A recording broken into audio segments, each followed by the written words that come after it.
அனைவருக்கும் வணக்கம். இன்றைய கருத்தரங்கில மத கொடிகள் மற்றும் கட்சி கொடிகள் அகற்ற வேண்டும் என்று சொல்லியிருக்காங்க மதுரை கிளையில. அ இதை பார்க்கும்பொழுது திமுக அரசின் பொறாமை தன்மையும், அ கீழ்த்தன்மையும் தான் இதை மிகவும் அ வெ வெளிப்படையா தெரிகிறது. ஏனென்றால் எங்கள் வடசென்னையில பார்த்தீங்கன்னா, வடசென்னை மட்டுமல்ல பல பகுதிகள் நம்ம சென்னையில பல பகுதிகள் பார்த்தீங்கன்னா, தமிழக வெற்றி கழக கொடிகள் மற்றும் பலகைகள் வந்து ஆங்காங்கே வந்து கொடியேற்றப்படுகிறது.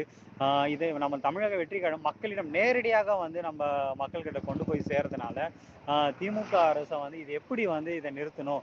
இவங்கள எப்படி நம்ம வந்து ஆ கொண்டு வரணும்னு சொல்லி, ஒரு பொறாமை தன்மை ஒரு வழக்கை பதிவு செய்து, அந்த வழக்கு மூலியமா அதுவும் மதுரை கிளையில வழக்கு பதிவு செய்து, அதன் மூலியமா தமிழகம் முழுக்க ஒவ்வொரு இடத்துல கொண்டு போணும்னு சொல்லி, அவங்களுடைய கீழ்த்தன்மையின் காரணமாக பன 12 நாளுக்குள்ள வந்து அகற்ற வேண்டும் என்று சொல்கிறார்கள். ஏனென்றால், திமுக கொடிக்கு இணையாக நம்மளுடைய தமிழக வெற்றி கழக கொடி வந்து உறுதியாக ஆ பறந்து கொண்டு இருக்கிறது. எங்க பகுதியில பார்த்தீங்கன்னா, ஆங்காங்கே பல பகுதிகள வந்து திமுக கொடியும் பறக்கிறது, தமிழக வெற்றி கொடியும் பல பகுதிகள் பார்த்தீங்கன்னா, ஆ திமுக வெற்றி கொடிக்கு இணையாக வந்து நம்ம தமிழக வெற்றி கொடி பறக்கிறதுனால, அவங்களோட பொறாமை தன்மையும், அவங்களுக்கான விஷயங்கள் எப்படி இவங்கள வந்து வந்து அழிக்கணும், இவங்கள வந்து எப்படி வந்து இப்பயே நம்ம வந்து இது பண்ணணும்னு சொல்றதுனால, ஒரு வழக்க பதிவு செய்து, அந்த வழக்கு மூலியமா மற்ற கட்சிகளும், மற்ற மத கட்சிகளும் மொத்தமா அழிக்கணும் என்ற ஒரு நோக்கத்துடன் வந்து இத வந்து அ கொண்டு வந்திருக்காங்க.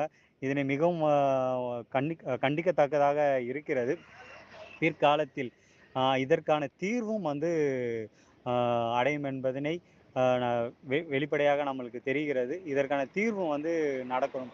அ இது மட்டும் இல்லாமல் பல ப பல இடத்துல வந்து இதை சார்ந்து கொடிகள் பறக்குதுன்னு சொல்லி அதில போட்டிருக்கிறாங்க. ஸோ